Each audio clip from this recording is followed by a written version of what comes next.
میں دعوت دیتا ہوں جناب محترم بھائی محمد بلال صاحب کو، آپ تشریف لائیں۔ آج 14 اگست ہے اور ہم لوگ اکٹھے ہوئے ہیں اس بات کی خوشی کے لیے کہ ہمارا ملک اللہ تبارک و تعالیٰ نے ہمیں دیا۔ تو 14 اگست کے حوالے سے اور تحریک پاکستان کے حوالے سے ہی بات کروں گا۔ اگر تحریک پاکستان کو دیکھا جائے نا تو اس کی جو اساس اور بنیاد ہے، یعنی پاکستان کو کیوں بنایا جائے، تو تحریک پاکستان کی جو اساس ہے وہ اسلام ہے۔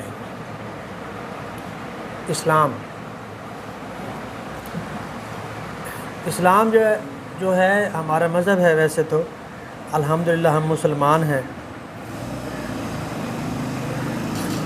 اسلام کا جو پہلا تقاضا ہے نا، پہلا تقاضا، یعنی اللہ تبارک و تعالیٰ نے انبیاء بھیجے، ہمارے پاس دین آیا، اسلام آیا۔ اسلام کا پہلا تقاضا جو ہم سے ہے وہ یہ ہے کہ مخلوق جو ہے نا، مخلوق وہ اپنے خالق سے رابطے میں رہے۔ یہ اسلام کا پہلا اور بنیادی تقاضا ہے کہ مخلوق یہ جانے کہ اس کے بنانے والا کون ہے اور بنانے والے سے رابطے میں رہے۔ تو اس کا ایک پہلو تو یہ ہے کہ ہم اللہ تبارک و تعالیٰ سے رابطے میں نماز کی صورت میں، اور وہ ہمارا انفرادی کوشش ہوتی ہے، انفرادی کام ہے، چاہے ہم گھر میں ہوں، چاہے ہم حتیٰ کہ اگر ہمیں قید بھی کر دیا جائے پھر بھی ہم نماز بھی پڑھ سکتے ہیں، روزہ بھی رکھ سکتے ہیں۔ تو یہ تو ہمارا ایک انفرادی کام ہوا نا۔ اسلام کی جو بنیادی ضرورت ہے ان میں سے ایک یہ ہوا کہ ہماری انفرادی کوشش سے کہ ہم نے اللہ تبارک و تعالیٰ کے احکامات پہ عمل کیا، یہ ہماری انفرادی کوشش ہے۔ لیکن اسلام مکمل کے اوپر انفرادی طور پر ہم پورے نہیں رہ سکتے۔ کچھ کام ایسے ہیں، کچھ پہلو دین کے ایسے ہیں جن کے لیے ہمیں اجتماعیت کی ضرورت ہوتی ہے۔ جب تک دوسرے آدمی شامل نہ ہوں آپ اسلام کے ان پہلوؤں پہ پورا اتر ہی نہیں سکتے۔ بالکل آپ کی کوشش، مثال کے طور پر جہاں پر یہ ہے کہ انفرادی طور پر انسان میں یہ صلاحیت ہونی چاہیے، بالکل ہر آدمی، کہ جو اللہ تبارک و تعالیٰ یا دین اس سے چاہتا ہے وہ اس کو کر سکے۔ جو دین کا مطلوب ہے اس کی صلاحیت ہر بندے میں ہونی چاہیے۔ یہ انفرادی کام ہے اس کا، اس کے لیے اس کو کسی کی ضرورت نہیں ہے۔ دین کی جو بنیادی ضرورت ہے، جو مطلوب ہے دین کا مطلوب کیا ہے؟ اللہ تعالیٰ سے تعلق۔ اور دین کا دوسرا جو مطلوب ہے وہ ہے عدل۔ یہ عام چیز نہیں ہے، عدل۔ عدل جو ہے یہ دین کا دوسرا مطلوب ہے، اور عدل جو ہے یہ معاشرے میں قائم ہوتا ہے اور یہ اجتماعیت سے ہے۔ جب تک کچھ لوگ ملیں گے نہیں، آپس میں بیٹھیں گے نہیں، ایک سوسائٹی قائم نہیں ہوگی، ایک معاشرہ بنے گا نہیں، عدل نہیں ہوگا۔ کیونکہ جہاں پر اللہ تبارک و تعالیٰ کے یہ چاہتے ہیں ہم سے، انسانوں سے، کہ معاشرے میں عدل ہو، وہاں پر اللہ تبارک و تعالیٰ یہ بھی چاہتا ہے کہ پیسہ جو ہے، دولت، وہ کسی ایک جگہ پر یا مخصوص افراد میں پھنس کے نہ رہ جائے، یہ بھی روٹیٹ کرے سب میں۔ تو یہ جب روٹیٹ ہوگی تو ہی معاشرہ قائم ہوگا۔ دو ہیں ادارے ہمارے پاس، ایک سوسائٹی ہے اور دوسری اسٹیٹ ہے۔ سوسائٹی اور اسٹیٹ، ان کی آپس میں کشمکش رہی ہمیشہ سے آ رہی ہے، سوسائٹی اور اسٹیٹ کی۔ لیکن انسان نے یہ سیکھا ہے اور انسان نے یہ دیکھا ہے اور انسان نے یہ جانا ہے کہ اسٹیٹ جو ہے وہ ہمیشہ پاورفل رہتی ہے سوسائٹی پہ۔ مثال کے طور پر آج سے کچھ صدیاں پہلے انسان کو جب وہ گھوڑے پہ جا رہا ہے یا اونٹ پہ جا رہا ہے تو اس کو اس بات کی کوئی نہیں ہے، بس وہ جا رہا ہے۔ لیکن آج ریاست نے ہمیں اس چیز کا پابند کر دیا ہے کہ تمہاری سائیڈ یا دائیں ہے یا بائیں ہے، تم دوسری سائیڈ پہ نہیں چل سکتے، اگر چلو گے تو یہ جرمانہ، یہ جو بھی ہے اس نے ہم کو پابند کر دیا۔ ریاست کے پاس پاور ہے اتنی۔ کہ اس نے ہمیں وہ پابند کر دیا، تم اپنی مرضی سے نہیں چل سکتے، ہماری مرضی سے چلو گے۔ یہ ریاست نے پابندی لگا دی۔ آج سے کچھ عرصہ قبل، کچھ صدیاں قبل، نکاح کے لیے صرف ایجاب و قبول اور 2 گواہوں کی ضرورت تھی، لیکن آج ریاست نے ہمیں پابند کر دیا اس بات کا کہ اس کو رجسٹرڈ کرواؤ، فلاں فلاں کوائف اس کے پر کرو، اتنی فیس پے کرو۔ ریاست نے ہمیں پابند کر دیا اس کا، ہم وہ ادا کرتے ہیں۔ حتیٰ کہ ہمارا کچھ ایسا ڈیٹا، کچھ ایسی انفارمیشنز جو ہم اپنے بہن بھائیوں سے بھی شیئر نہیں کرنا چاہتے، وہ ڈیٹا بھی ریاست ہمارا کلیکٹ کر رہی ہے اور کر سکتی ہے۔ یہ ریاست جو یا اسٹیٹ جو ہے، اس کی اتنی پاور ہے سوسائٹی کے اوپر۔ سوسائٹی ایک تو یہ بات ہو، دوسری طرف ہم دیکھتے ہیں نبی پاک صلی اللہ علیہ وآلہ وسلم کی وہ 13 سالہ 14 سالہ مکی زندگی، جہاں پر آپ نے ایمان پہ محنت کی، مکہ والی زندگی، اسلام پہ محنت کی، لیکن اس وقت اسلام جو تھا نا، وہ ایک ویژول قسم کی چیز تھی، تصوراتی۔ نبی پاک کے مائنڈ میں تھا، آپ نے وہ چیز آگے پیش کی انسانوں کے اوپر، جبرائیل علیہ الصلاۃ والسلام کے ذریعے نبی پاک کے اوپر وہ وحی یا القاء جیسے بھی آپ پہ نازل ہوا، تو وہ تو آپ کے مائنڈ میں تھا نا کہ اگر یہ نافذ ہوا تو اس کے فلاں فلاں فلاں ثمرات، فلاں فلاں فائدے، اس قسم کی سوسائٹی، اس قسم کا معاشرہ قائم ہوگا اور اس کا یہ فائدہ ہوگا۔ لیکن اس 13 سالہ زندگی میں ہم یہ دیکھتے ہیں کہ چند ایک افراد نے اس چیز کو قبول کیا، چند افراد نے۔ اس کی ایویڈنس ہمیں یہ ملتی ہے کہ پہلی جو جنگ ہے، جنگ بدر میں، اس میں 313 افراد تھے جنگ بدر کے اندر۔ ویسے تو وہ سارے کے سارے اپنے اپنے گھروں کے سربراہ، علیحدہ علیحدہ خاندانوں والے نہیں تھے، کچھ باپ بیٹا بھی تھے، لیکن اگر وقتی طور پر ان 313 کو علیحدہ علیحدہ خاندانوں کا سربراہ بھی کاؤنٹ کر لیا جائے اور ہر خاندان میں 7-8 افراد شامل کر لیے جائیں، پھر بھی کتنے 2-2.5 ہزار بندے بنتے ہیں۔ تو 13 سالہ زندگی میں ہم یہ دیکھتے ہیں، اور چند وہ افراد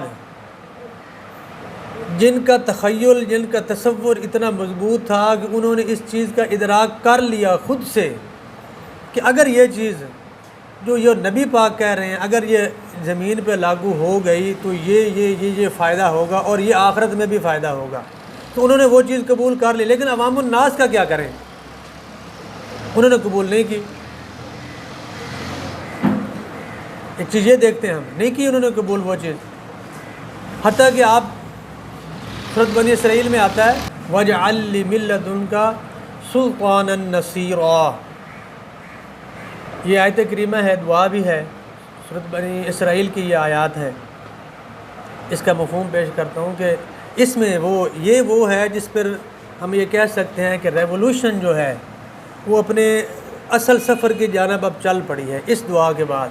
اس میں ایک شہر سے صدق اور کے ساتھ نکلنے، یقین کے ساتھ، اور دوسرے شہر میں اسی یقین کے ساتھ داخل ہونے کی دعا ہے، اور ایک ایسے سلطان، ایسی طاقت جو ان عوامل کو نافذ کرنے کی صلاحیت رکھتی ہو، اس کی دعا ہے۔ یہ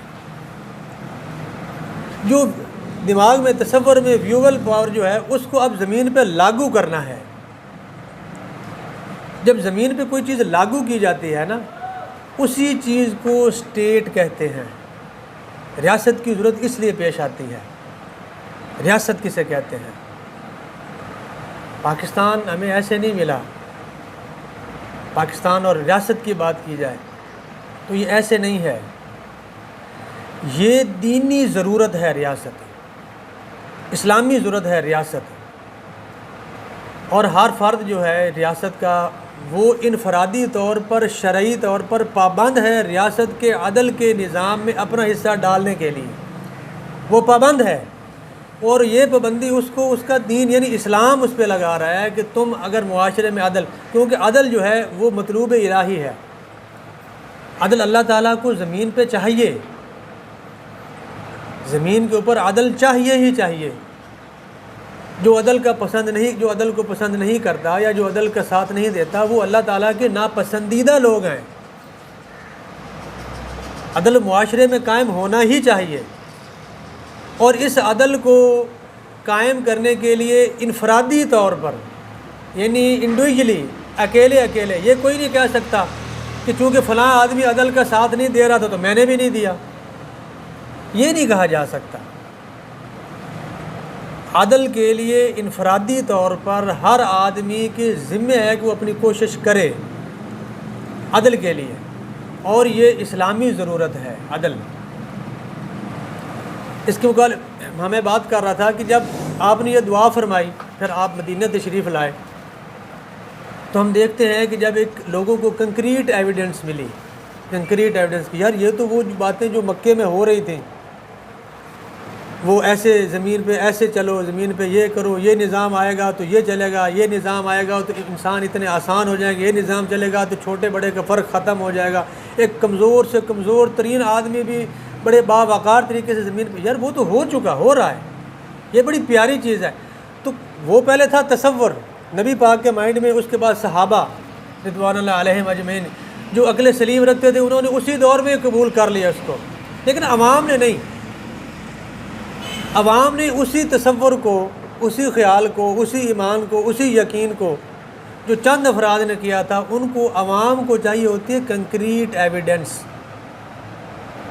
ایک مضبوط دلیل۔ تو وہ ان کو کب ملی؟ جب وہ ریاست مدینہ قائم ہوئی۔ تو پھر کیا ہوا؟ پھر اس کا بھی اللہ تبارک و تعالیٰ نے اذا جاء نصر اللہ والفتح ورأیت الناس يدخلون فی دین اللہ افواجا، یعنی اب لوگ کیسے آ رہے ہیں؟ فوج در فوج۔ تو وہ جو تصور، وہ جو خیال، وہ جو اسلام کا مطلوب ہے، اسلام کا مطلوب کیا ہے؟ کہ مخلوق جو ہے وہ خالق کے ساتھ رابطے میں رہے، یہ اسلام کا مطلوب ہے۔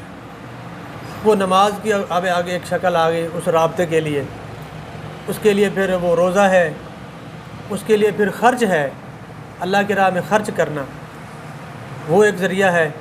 یہ ہے انفرادی، اور جو اجتماعی ضرورت ہے وہ عدل ہے، اور وہ معاشرہ، وہ سوسائٹی، وہ جب تک اسٹیٹ نہیں ہوگی یہ چیز قائم نہیں ہو سکتی۔ تو اسلام کو مکمل جاننے اور اسلام کو مکمل سمجھنے کے لیے بھی ایک ریاست کی ضرورت ہے۔ یہ وہ بنیادی نظریہ ہے جس کے تحت ہمیں ریاست پاکستان، ہمارے آباء نے، ہمارے بڑوں نے اس چیز کی کوشش کی کہ ہمارے جو مائنڈ سے مراد یہ ہے کہ دین تو مکمل ہو چکا، اب وہ بات نہیں، لیکن یہ چیز جو لاگو کرنی ہے پریکٹیکلی، اس کے لیے ہمیں ایک علیحدہ ریاست کی ضرورت بھی ہے۔ تو یہ ریاست اس طرح ہمارے پاس پہنچی ہے۔ اب ہمارے ذمہ ہے کہ ہم انفرادی طور پر اپنا اپنا حصہ، آج سے پہلے لوگوں نے کیا کیا، کیا نہیں کیا، اس کی وجہ سے یہ نقصان ہوا، اس کی وجہ سے، اس چیز کو چھوڑو، یہ بات تو مطلوب ہی نہیں ہے۔ اسلام کا مطلوب یہ ہے ہی نہیں کہ اس نے کیا کیا، اسلام تو یہ کہتا ہے تم نے کیا کیا۔ تو ریاست کے معاملات میں اپنا اپنا حصہ شامل کیجئے، عدل کے لیے اپنا اپنا حصہ شامل کیجئے۔ اللہ تبارک و تعالیٰ نے ہمیں، ہمارے آباء کو یہ ہمت دی، اللہ تبارک و تعالیٰ کا احسان ہوا، اور بہت سی قربانیوں کے بعد ہمیں یہ پاکستان جو ملک ہے یہ ریاست کی صورت میں ملا ہے۔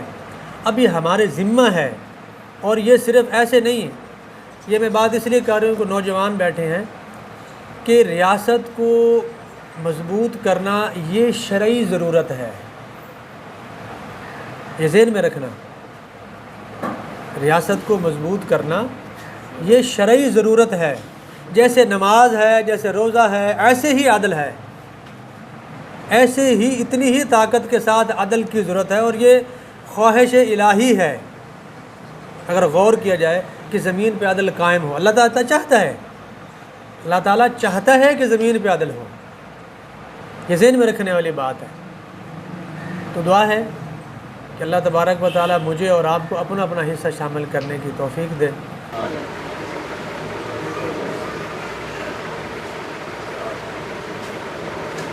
کیا ہوا